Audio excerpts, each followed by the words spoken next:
So, in the previous lecture, we saw what consumption function is, what's its schedule, how the graph is there for consumption function, कैसे वो increasing है, और उसके साथ हमने ये भी देखा था कि APC क्या है, APS क्या है, that is average propensity to consume क्या है और average propensity to save क्या है, अगर आपको याद है. अगदी सोप्या भाषेत सांगायचं झालं तर आपण कन्झम्पशन फंक्शन काय बघितलं होतं, त्याचं शेड्यूल म्हणजे टॅब्युलर फॉर्म मध्ये ते कसं दाखवतात, त्याचं रिलेशन कसं दाखवतात हे बघितलं होतं, आणि त्याच्यानंतर त्याचं ग्राफिकल व्हर्जन पण पाहिलं होतं, राईट. आणि त्यानंतर आपण बघितलं होतं त्याच्या दोन प्रॉपर्टीज, त्यातली एक पाहिली होती average propensity to consume. Average propensity to consume बघताना आपण त्यात दुसरा भाग पाहिला होता ऍव्हरेज प्रोपेन्सिटी टू सेव्ह, आणि आपल्याला हे कळलं होतं जेव्हा इन्कम बढ़तं, जब इनकम बढ़ता है कंजम्पशन भी बढ़ता है, कंजम्पशन के साथ सेविंग्स भी बढ़ता है, क्योंकि जितना इनकम बढ़ता है उतना कंजम्पशन नहीं बढ़ता, मतलब सेम सेम नहीं बढ़ते, कंजम्पशन थोड़ा कम कम बढ़ता जाता है उसके इनकम के हिसाब से. और ये जो डिफरेंस है इनकम और कंजम्पशन के बीच, उसको हम बोलते हैं कि ये हमारा सेविंग्स है. ओके, सो ये जो सेविंग्स है वो भी बढ़ता जाता है जैसे जैसे इनकम बढ़ता जाता है. ओके, क्योंकि आपका जो APC है, that is average propensity to consume, जैसे जैसे आप नेक्स्ट वाला आपका इनकम बढ़ेगा स्टेप बाय स्टेप, वो क्या हो जाएगा, आपकी जो एवरेज प्रोपेंसिटी टू कंज्यूम है दैट इज APC, वो कम होती जाएगी.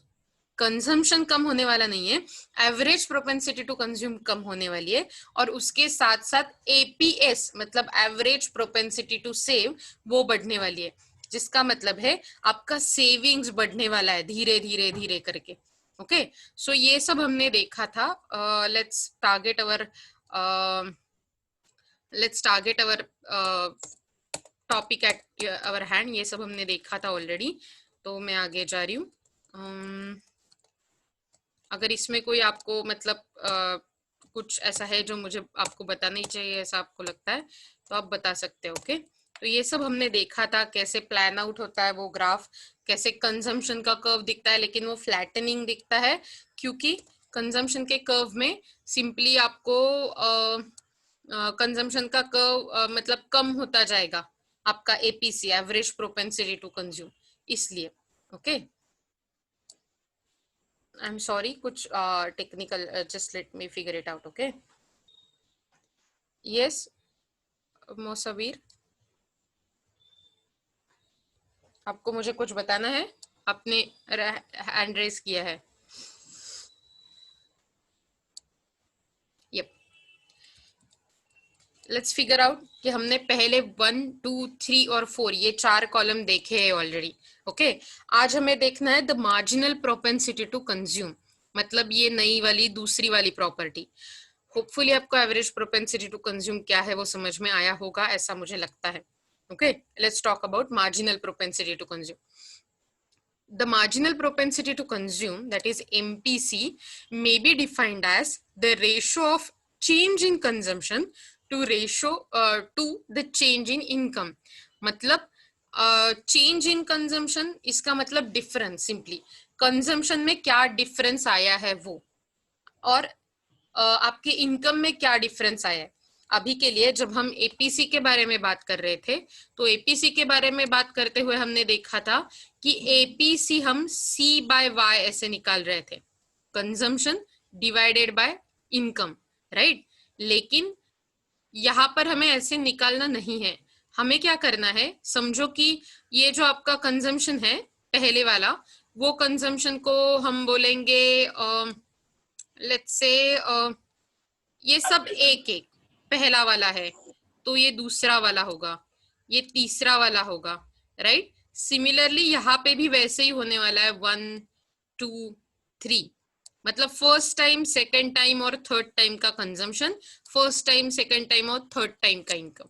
ओके, तो हम बोल सकते हैं कि जब भी हमें मार्जिनल प्रोपेंसिटी टू कंज्यूम निकालना है, हमें क्या करना होगा, हमें अब देखो अभी के मतलब आगे वाले कंजम्पशन से पीछे वाले कंजम्पशन को लेस करना पड़ेगा. ओके, कैसे वो मैं बताने वाली हूँ।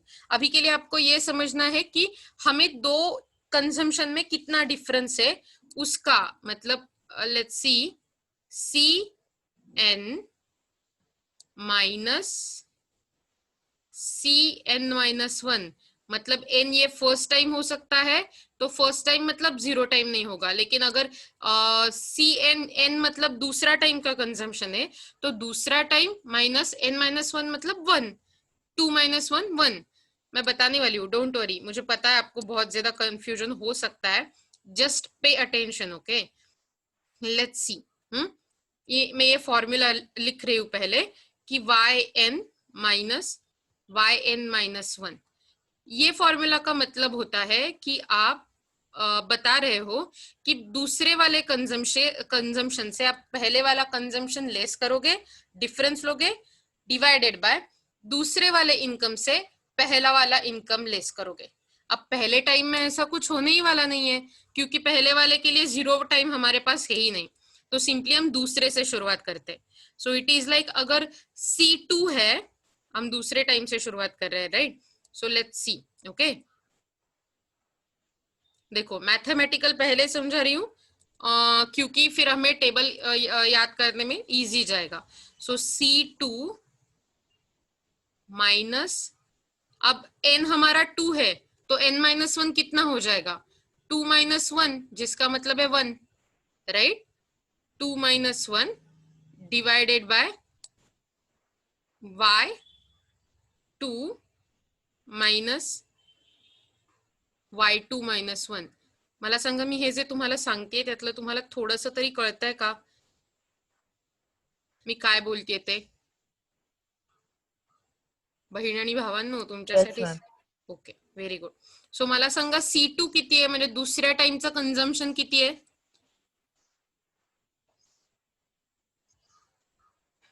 दुसऱ्या वेळेचं कंझम्पशन तुम्हाला मी इथे ग्राफ मध्ये लिहून दाखवलंय, 170. व्हेरी गुड, 170 आहे, राईट? सो 170, राईट? आणि पहिल्या वेळेचं C2 - 1 म्हणजे C1 किती आहे? पहिल्या वेळेचं कंझम्पशन, पहिल्या वेळेचं कंझम्पशन आहे 120 C1. C2 - 1 म्हणजे काय असतं? C1, right? Divided by y2 आहे. सांगा दुसऱ्या वेळेचं इन्कम किती आहे तुमच्या दिसतंय? 180. ओके, आणि त्याच्या बरोबरीने तुमचं पहिल्या वेळेचं इन्कम आहे 120, बरोबर? सो सिंपली आता तुम्हाला ही माइनस प्लस करता येतील आपल्या आपण. मी फक्त पुढच्यातून मागचं लेस करते, मैं जो आगे वाला हूँ मतलब आगे वाला है नंबर, उससे पहले वाला लेस कर रही हूँ. ओके, तो अब मेरा क्या हो गया? 170 - 20 इज 50 डिवाइडेड बाय 180 - 120 मतलब 60. तो हमारा आ गया 5/6, क्योंकि हम ये 0 0 कट कर सकते हैं डिवीजन में, राइट?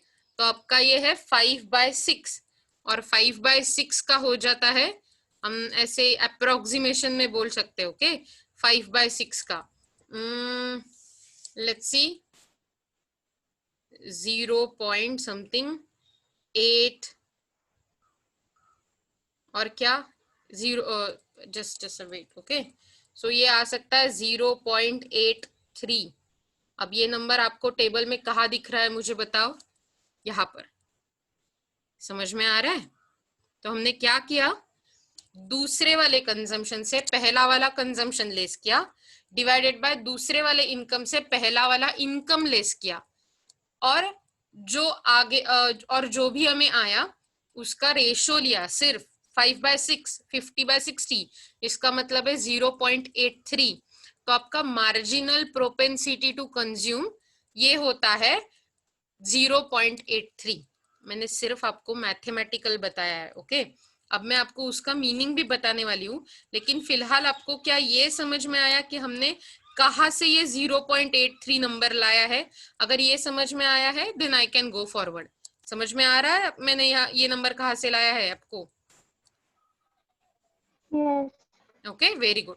तो हम अब पूरे स्टेप बाय स्टेप इजीली ये देख लेते हैं। मैंने पूरा कैलकुलेशन ऊपर लिखा है, अगर आप चाहे तो ये लिख कर लिख सकते हो क्या आपके नोटबुक में, या फिर जब आप वीडियो देखो तो लिख कर रखो। So let's see, the marginal propensity to consume may be defined as the ratio of change in consumption, consumption में जो चेंज हो रहा है आगे वाला माइनस पीछे वाला, okay, that is a change in consumption to the change in income, आगे वाला इनकम माइनस पीछे वाला इनकम, ओके, और as the rate of change in average propensity to consume as income changes. मतलब आपका एवरेज प्रोपेंसिटी टू कंज्यूम कैसे change हो रहा है, मतलब कैसे रेट से, क्या परसेंटेज से चेंज हो रहा है। देखो हम ऐसे बोलते हैं राइट, एक गाड़ी चल रही है, उसका स्पीड है कुछ, तो पहले उसका स्पीड था 10 किलोमीटर, फिर 20 हो गया, फिर 30, अब हाईवे पे लग गए शायद 100 किलोमीटर पर आवर हो गया। तो इसका मतलब वो सेम लेवल पे नहीं चल रही थी, सेम स्पीड पे गाड़ी नहीं चल रही थी, राइट, वो अलग अलग स्पीड में चल रही थी। तो एक्चुअली उसका कितना, तो हम क्या कर सकते हैं, हर एक आर का स्पीड ले सकते हैं और पूरे के पूरे स्पीड से उसकी टोटल करेंगे और उसको पूरे कितना आवर्स ट्रैवल किया उससे डिवाइड करेंगे, तो आपको क्या मिलेगा पर आवर गाड़ी का स्पीड कितना था, राइट। बट हमें ये तो मिला एपीसी निकालकर, हमें ये देखना है कि गाड़ी का स्पीड कैसे बढ़ता चला गया, मतलब फ्रॉम 10 to 120 ये उसका रेंज कैसे बढ़ता गया, ओके। सो हमें ये देखना है, आपको अगर आपको पता है, आप भी सॉरी आप भी आपका क्रिकेट में जब स्कोर कार्ड देखते हो तो हर एक प्लेयर का एवरेज आता है, राइट। तो सिंपली यही कंसेप्ट है, आप एवरेज कैसे निकालते हो, उसके पूरे रन्स देखते हो, राइट, उसने कितने मैच खेले देखते हैं, और ऐसे कुछ निकालकर आप देखते हो कि उसका एवरेज कितना है हर एक प्लेयर का। अभी जो आईपीएल शुरू है, आपको पता है हर एक प्लेयर का एवरेज दिया जाता है वहां पर, राइट। उसने कितने बॉल्स डाले, उसने कितने बॉल्स डाले डिवाइडेड बाय उसने कितने विकेट्स लिए, सॉरी कितने विकेट्स लिए डिवाइडेड बाय कितने बॉल्स डाले, राइट। मुझे बताओ, आपको पता है राइट क्रिकेट में एवरेज कैसे निकालते हैं, पता है ना, आप देखते हो क्रिकेट, राइट, इंडिया में रहते हो, क्रिकेट देखना इज लाइक मैंडेटरी, राइट। आपको नहीं पता सीरियसली क्रिकेट में एवरेज पता है, राइट। तो फिर बताओ धोनी का एवरेज कितना है, देखा होगा शायद कभी आपने, नहीं, गॉड, नेक्स्ट लेक्चर में आपको मुझे बताना पड़ेगा कि इंडिया के टॉप 5 प्लेयर्स का एवरेज कितना है, आप मुझे बताओगे राइट, टॉप 5 प्लेयर्स का एवरेज। yes. हाँ, तो सिंपली हम यही कर रहे हैं कि हमारे टॉप 5 नहीं, लेकिन हमारे जो कंजम्पशन है, यहाँ पर आपको जो 5-6 दिख रहे हैं, 5 दिख रहे हैं अभी के लिए, और 5 इनकम दिख रहे हैं, उसका एवरेज निकाल रहे हैं। और एवरेज निकालने के बाद ये दिख रहे हैं कि पहला एवरेज, पहले प्लेयर का एवरेज दूसरे प्लेयर से कितना बड़ा है या कितना छोटा है। ये जो हम कंपैरिजन करते हैं इसको बोलते हैं मार्जिनल प्रोपेंसिटी टू कंज्यूम। समझ में आ रहा है आपको क्या बोल रही हूं मैं? जैसे कि धोनी, कोहली, रैना, ये सब लोगों को साथ में लो और बोलो कि धोनी क्या कोहली से बेहतर है या कोहली धोनी से बेहतर है। तो आप जो ये कंपेयर करोगे, पहले तो आप एवरेज निकालोगे हर एक प्लेयर का, और एवरेज निकालने के बाद जो कंपैरिजन करोगे उसको बोलेगे मार्जिनल कंपैरिजन। और सेम हम यहाँ पर वही कर रहे हैं। हम क्या कर रहे हैं, हम यहाँ पर हर एक कंजम्पशन और इनकम के बीच में जो फासला है उसका एवरेज निकाल रहे हैं, जिसको हम बोल रहे हैं एपीसी। और एपीसी निकालने के बाद जो हर एक प्लेयर की, हर एक कंजम्पशन की, हर एक इनकम की एपीसी आ रही है, वो एपीसी को कैलकुलेट करके हम क्या कर रहे हैं, वो देख रहे हैं कि एक वाला बेहतर है या दूसरा वाला, दूसरा वाला बेहतर है या तीसरा वाला, ओके। अब मार्जिनल प्रोपेंसिटी टू कंज्यूम, ये हम ऐसे बोल सकते हैं जिसकी बड़ी वो बेहतर। समझ में आ रहा है? तो सिंपली वही वही वाला फॉर्मेट है यहाँ पर, ओके। तो आपको क्या करना पड़ेगा, जब भी आपको पेपर में मार्जिनल प्रोपेंसिटी टू कंज्यूम के बारे में लिखना है, तो आपको ये सब पॉइंट जो मैंने पीपीटी पे दिए है वो आपको लिखने पड़ेंगे, ओके, तैयार करने पड़ेंगे, नोटबुक में नोट्स के हिसाब से रखने पड़ेंगे। Yes Kirti, do you want to say something? Madam तुम्ही एव्हरेज विचारलात ना टॉप 5 प्लेयर्सचं? यस। धवनचा 44.91, ओके, Raidu 47.04, Cool. 47.05. हम्म. Sharma 49. हम्म. Dhoni 50.57. Awesome. And Virat Kohli 59.40. Awesome. So लक्षात येत आहे तुमच्या. तसंच आपण काढलाय बघा टॉप 5 कन्झम्पशनचा ऍव्हरेज. ओके. सो पहिल्याचं एकदम 1 आलं. सो इट्स बेहतर, मोर दॅन बेहतर. असं म्हणतोय आपण की त्याने प्रत्येक बॉलला 1 विकेट घेतली किंवा त्याने प्रत्येक बॅटिंगच्या प्रत्येक एक काय म्हणू आपण ज्याला स्ट्रोक मारला त्याच्यात 1 रन काढली. ओके. पुढच्या वेळी म्हटलं की त्याने काय केलं, जेव्हा 1 बॉल मारला तेव्हा त्यांनी 0.92 रन काढल्या. आता इथे याला मल्टिप्लाय बाय 6 केलं की तुम्हाला एका ओव्हरला किती आल्या ते कळेल. तसंच आपण म्हणतोय की त्याने प्रत्येक एका रुपयाला 0.92 कन्झम्पशन केलं. एपीसीचा कॉलम बघा बरं का. मग त्याच्यानंतर आपण बघतोय की तिसरं पार्ट बघा 0.91. याचा अर्थ तिसरा जो प्लेअर आहे त्याने आणखीन कमी टाईपचं कन्झम्पशन केलंय, म्हणजे कमी त्याचा ऍव्हरेज आहे. असं म्हणत म्हणत तुम्ही जेव्हा खाली जाल तेव्हा बाय द 5th तुमचा जो आहे, म्हणजे जसा आता आपल्याला दिसला होता 5th जो काही लोअर मोस्ट तुमचा प्लेअर आहे त्याचं स्वतःचा ऍव्हरेज काय 0.88 आत्ता आपल्यासाठी. तुमच्या लक्षात येत आहे. म्हणजे एका बॉलला तो 0.88 रन करतो, म्हणजे 6 ने मल्टिप्लाय करा त्याला. ओके. म्हणजे 5 to समथिंग असं, म्हणजे एका बॉलला तो 5 रन करतो असं म्हणता येईल आपल्याला. 5 पॉईंट समथिंग असं येतं जर आपण याच्या प्रमाणे बघितलं तर. मला माहितीये कदाचित ही कन्सेप्ट तुम्हाला कन्फ्युजिंग वाटू शकते. लक्षात ठेवा एपीसी म्हणजे तुमच्या प्लेअरचा ऍव्हरेज आहे. ओके. आणि जेव्हा तुम्ही हे 4-5 प्लेअर टॉप मोस्ट ते एकत्र घेता आणि म्हणतात धोनी आणि विराट कोहलीचा ऍव्हरेज बघितलं तर कोहलीचा ऍव्हरेज जास्त आहे.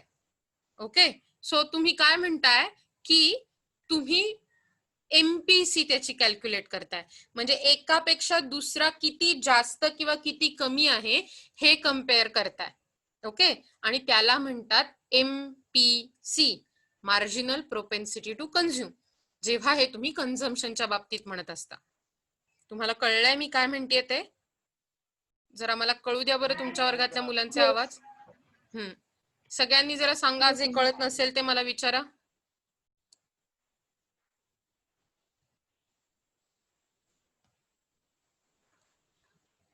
ओके.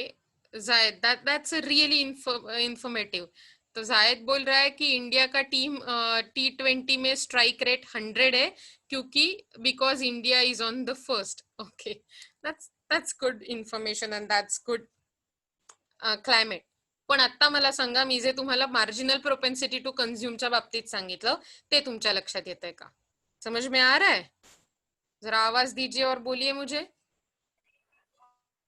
हाँ समझ रहा मैडम. ओके. सो क्या है ये, अब इसका फॉर्मूला देखते हैं. दूसरा पॉइंट देखो. Yes, ma'am. It can be found out by dividing change in consumption by change in income.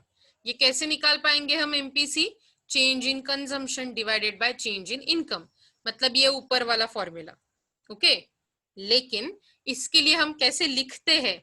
ये जो ट्रायंगल दिख रहा है आपको, राइट, मैंने यहाँ पर ड्रॉ करके रखा है आपको. ये जो ट्रायंगल है ना, ये ट्रायंगल है, इसको डेल्टा बोलते हैं. क्या बोलते हैं ये ट्रायंगल को?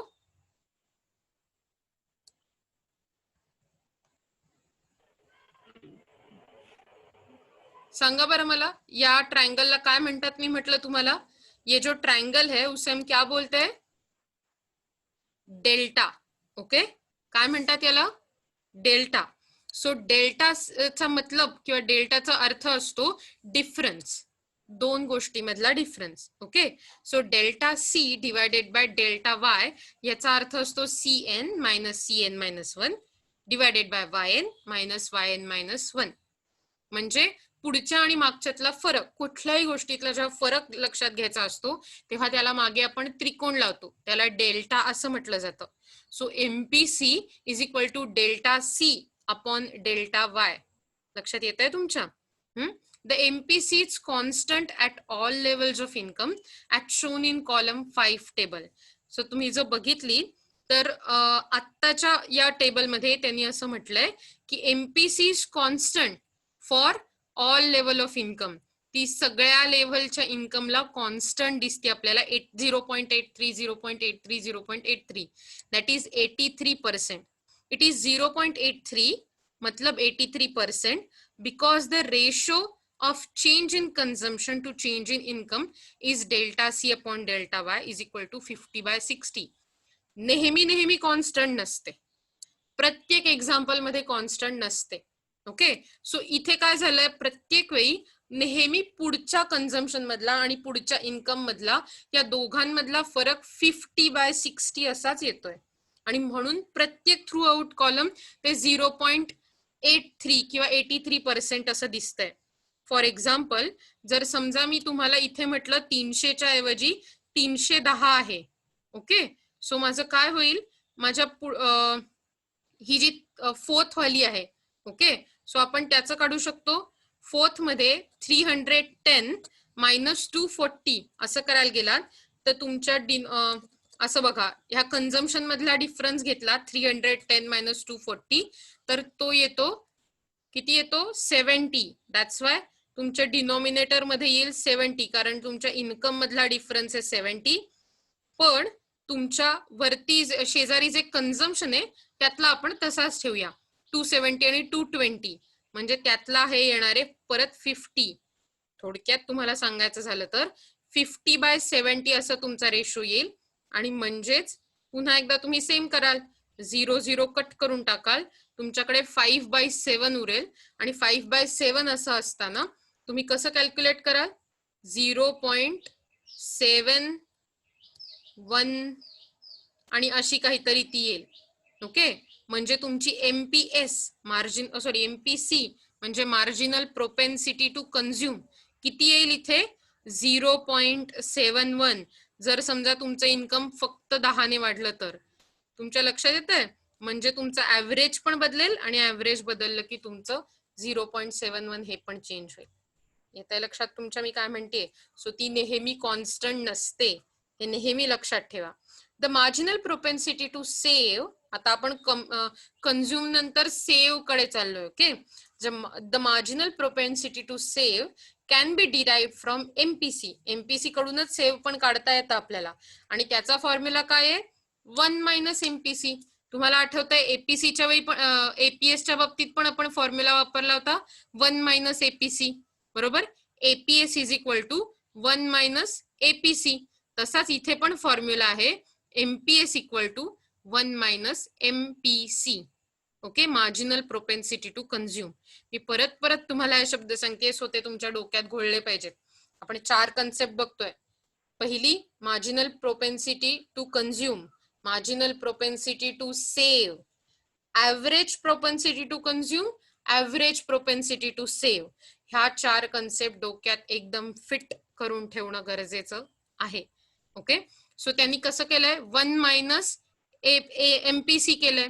सो 1 - 0.83 इज 0.17. 0.17 कारण दरवेळी आपल्याकडे सेमच आहे आणि म्हणून 0.17 आलंय. आपण जे एक्झाम्पल चेंज केलं होतं तर ते करताना आपल्याला करायला लागलं असतं 1 - 0.71 तर मग आपल्याला करायला लागलं असतं 0.29. येत आहे तुमच्या लक्षात. म्हणजे जर समजा तुमचं इन्कम 310 असतं तर तुमची मार्जिनल प्रोपेन्सिटी टू सेव्ह आली असती 0.29. मार्जिनल प्रोपेन्सिटी टू सेव्ह म्हणजे पुन्हा एकदा सेव्हिंग वाले. जर समजा मार्जिनल प्रोपेन्सिटी टू कन्झ्युम म्हणून तुम्ही बॅट्समन पकडलेत तर मार्जिनल प्रोपेन्सिटी टू सेव्ह म्हणून तुम्ही बॉलर्स पकडा आणि बॉलर्स मध्ये कंपॅरिझन करा. सो असा विचार करा, तुमची APC म्हणजे ऍव्हरेज आहे बॅट्समनचं, APS म्हणजे ऍव्हरेज आहे बॉलर्सचं. मग आता तुम्हाला काय लक्षात ठेवायचंय, तुम्ही जेव्हा इकॉनॉमिक्स मध्ये काम करणार आहात तेव्हा तुम्हाला 1 - बॅट्समनचा ऍव्हरेज वजा केलं तर तुम्हाला बॉलरचा ऍव्हरेज मिळेल. 1 - बॅट्समनचा ऍव्हरेज म्हणजे बॉलरचा average. 1 - APC is equal to APS. Okay, आणि आता दोन्हीची ऍव्हरेज मिळाली APC आणि APS की आपण काय करणार, बॅट्समनचं बॅट्समनशी कंपॅरिझन करणार, बॉलरचं बॉलरशी. असं करू का बॅट्समनचं बॉलरशी कंपॅरिझन? आपण करूच शकत नाही असं, राईट. सो बॅट्समनचं बॅट्समनशी कंपॅरिझन करणार, बॉलरचं बॉलरशी कंपॅरिझन करणार आणि मग आपल्याला काय मिळेल की ऍक्च्युअली बॅट्समन कुठला चांगला कामगिरी करतोय, तसंच बॉलर कुठचं चांगला कामगिरी करतोय. Okay, so marginal propensity to consume म्हणजे तुम्ही काय म्हणणार आहात, बॅट्समनची केलेलं कंपॅरिझन. आणि मार्जिनल प्रोपेन्सिटी टू सेव्ह म्हणजे बॉलरशी केलेलं कंपॅरिझन. व्हेरॅज आपण काय म्हटलंय, ऍव्हरेज प्रोपेन्सिटी टू कन्झ्युम म्हणजे बॅट्समनचा ऍव्हरेज आणि ऍव्हरेज प्रोपेन्सिटी टू सेव्ह म्हणजे बॉलरचा ऍव्हरेज. येतंय लक्षात तुम्हाला? हे सगळं मिळून क्रिकेट बनतं, राईट? आणि तसंच आणि आणखीन बरेच फॅक्टर असतात, पण तसंच आपणही असंच म्हणतो की हे सगळं मिळून आपण इकॉनॉमीतलं एक पिक्चर उभं करतो, जिथे आपल्याला कळलेलं असतं किती इन्कम आहे इकॉनॉमीचं आणि किती कन्झम्पशन आहे. तुमच्या लक्षात येतंय हे नक्की? मी भरपूर मोठं पुराण लावलंय करण्यासाठी. तुम्हाला जर काही कन्फ्युजन वाटत असेल तुम्ही मला विचारू शकता. Okay, let's see. Oh yes, पहिली मला म्हणजे चित्र हलवू द्या. Let's go further.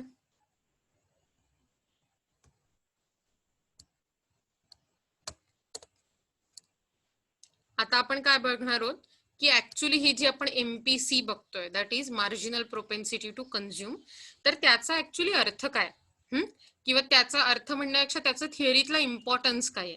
ओके, का शिकायचं आपल्याला एवढं सगळं.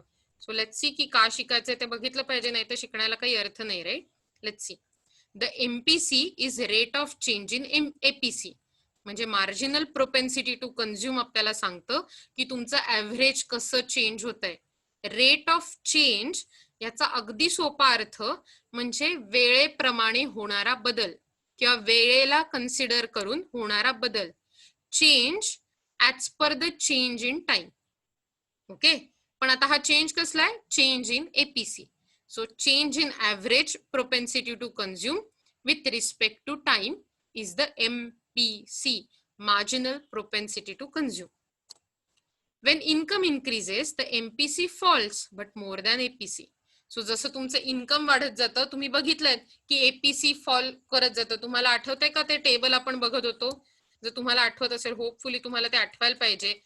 हे टेबल बघा आणि तुम्हाला दिसतंय की APC कमी कमी होत चालली. आधी 100% होती, मग 92%, 91, 90, 88 अशी APC फॉल होत चालली आहे, राईट? सो जसं इन्कम इन्क्रीज होतं तसं तुमची average propensity to consume fall होतेच, पण MPC पण फॉल होते APC बरोबर. ओके, सो APC पण फॉल होते आणि MPC. असा विचार करा की टॉप 5 प्लेयर्स पाहिलेत तर पहिल्या प्लेयरचं जास्त, दुसऱ्याचं कमी, तिसऱ्याचं, तसं ऍव्हरेज कमी कमी होताना दिसतं ना आपण रँक वाईज, पहिली रँक, दुसरी रँक, तिसरी रँक, चौथी रँक, पाचवी रँक. सो त्याचं ऍव्हरेज कमी कमी कमी होत जातं जसं जसं तुम्ही प्लेयरची खाली लिस्ट वाढवता.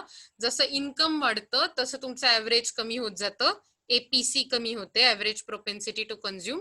त्याच्याबरोबर त्या प्लेयर मधला जो फरक आहे तो पण कमी होत जातो, इन द सेन्स MPC पण कमी होत जाते.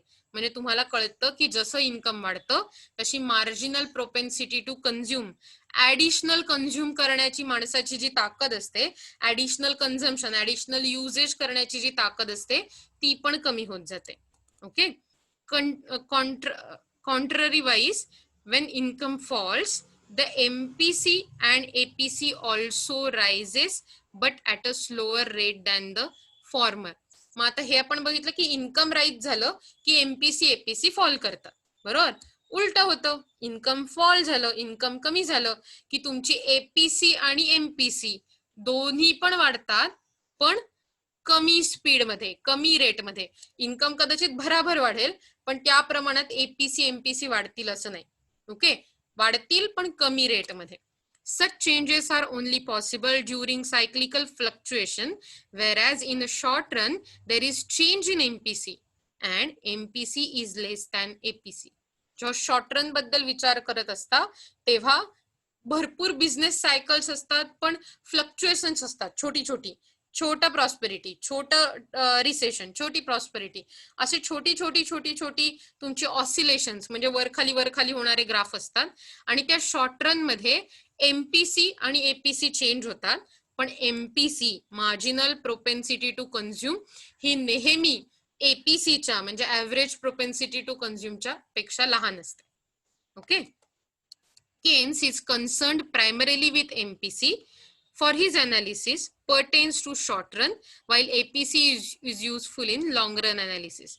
So केन्स हा एमपीसी वर जास्त भर देतो त्याच्या अनालिसिस मध्ये, कारण एपीसी ही लॉंग रन मध्ये जास्त चेंज होते किंवा लॉंग रन मध्ये जास्त युजफुल ठरते, पण एमपीसी नेहमी शॉर्ट रन मध्ये युजफुल ठरते. लक्षात काय ठेवायचंय, एमपीसी शॉर्ट रन साठी युजफुल ठरते, एपीसी लॉंग रन साठी. The post-Keynesian economists have come to conclusion that over the long run, APC and MPC are equal and approximately 0.9. जर तुम्ही लॉंग रनचा विचार केला तर पोस्ट केनेशियन मध्ये आपल्याला हे लक्षात येतं की लॉंग रन मध्ये एपीसी आणि एमपीसी जवळजवळ सारख्या असतात. ओके, पण आणि त्यांची किंमत कशी असते, साधारण अप्रॉक्सिमेटली 0.9 च्या जवळजवळ जाणारी असते. In Keynesian analysis, the MPC is given more prominence. म्हणजे MPC ला जास्त महत्व दिलं गेलेलं आहे. Its value is assumed to be positive and less than unity. MPC ची व्हॅल्यू कशी ठरवली गेली आहे, पॉझिटिव्ह, म्हणजे नेहमी वाढत जाणारी. ओके, कधी निगेटिव्ह नाही. आणि less than unity, which means that when income less than unity म्हणजे 1. आपण युनिटी बघितलं होतं, ती लाईन जी होती ती त्याच्या खाली असलेली, which means that when income increases the whole of it is not spent on consumption. म्हणजे जेव्हा इन्कम वाढतं तेव्हा त्यातला सगळाचा सगळा पार्ट कन्झ्युम केला जात नाही, आणि म्हणून एमपीसी पॉझिटिव्ह पण त्या 45 डिग्री लाईन पेक्षा खालची दिसते. Okay, on the contrary, when income falls, consumption expenditure does not decline in the same proportion and never becomes zero. Income fall झालं, इन्कम कमी झालं तरी कन्झम्पशन एक्सपेंडिचर कमी होत नाहीत सेम प्रपोर्शन मध्ये, आणि ते कधीही शून्य होत नाहीत, कारण आपण बघितलं होतं बिकॉज कंजम्पशन है ही ना हमारे पास. हमें अगर इनकम भी नहीं है तो हमें वो जो बेसिक चीजें लगती है जैसे फूड, क्लोथिंग, शेल्टर, ये जो बेसिक चीजें हैं वो तो हमें कंज्यूम करनी ही करनी है. तो इसका मतलब आपको वो लगेगा नहीं, आपको आप कंज्यूम करना छोड़ नहीं सकते. तो income consumption never becomes zero, income fall हुआ तो भी. ओके, मुझे लगता है मैंने आपको बहुत ज्यादा बताया, लेकिन जस्ट अ मिनट, ये बहुत छोटा पैच है. Okay, besides telling us the consumption is an increasing function of income, it increases by less than the increment of income. This hypothesis helps in explaining something following. Okay, तो क्या है, consumption सिर्फ increasing function है income का, ये तो सच है, लेकिन ये जब इनकम बढ़ता है उसके साथ कंजम्पशन तो बढ़ेगा ही, लेकिन इनकम जितना बढ़ेगा नहीं, थोड़ा कम बढ़ेगा. ये हाइपोथेसिस हमें क्या समझाता है, theoretical possibility of general over production. अगर याद है तो हमने ये ओवर प्रोडक्शन के बारे में बहुत पहले देखा था कि मार्केट में सप्लाई ज्यादा होना डिमांड से ज्यादा, सो इसको बोलते हैं ओवर प्रोडक्शन होना. और अगर आपका कंजम्पशन कम है इनकम से ज्यादा, इसका मतलब कंट्री के आपके इकोनॉमी में, मार्केट में ज्यादा चीजें प्रोड्यूस हो रही है, कम कंज्यूम हो रहा है, कम डिमांड है, और इसका मतलब है आपके इकोनॉमी में फुल इक्विलिब्रियम, फुल एम्प्लॉयमेंट नहीं है. इसका मतलब कंट्री में अंडर एम्प्लॉयमेंट इक्विलिब्रियम है. मतलब फुल एम्प्लॉयमेंट जो हमने चीज देखी थी जहां पर सभी पूरे के पूरे कैपेसिटी में काम चल रहा है, ऐसी चीज नहीं है. हमारे इन अंडर एम्प्लॉयमेंट इक्विलिब्रियम पे हम काम कर रहे हैं. कोई चीज है, कोई रिसोर्सेस पूरा यूज नहीं हो रहा है, फिर भी हम इक्विलिब्रियम पे है.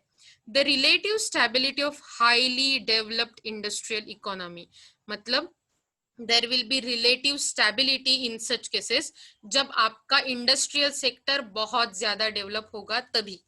Okay, for this for it is implied that a gap between income and consumption, income और कंजम्पशन के बीच में जो गैप है सबसे हाई लेवल्स पे of the income is too wide to be easily filled with investment, with the possible consequences that economy may fluctuate around under employment equilibrium.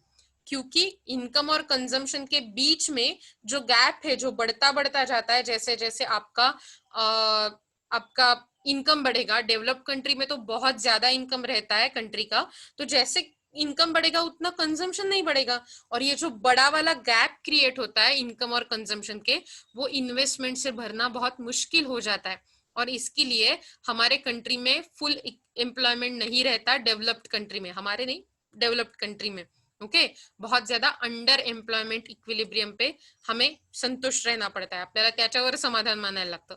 Thus the economic significance of MPC lies in the gap between income and consumption through planned investment to maintain desired level of income.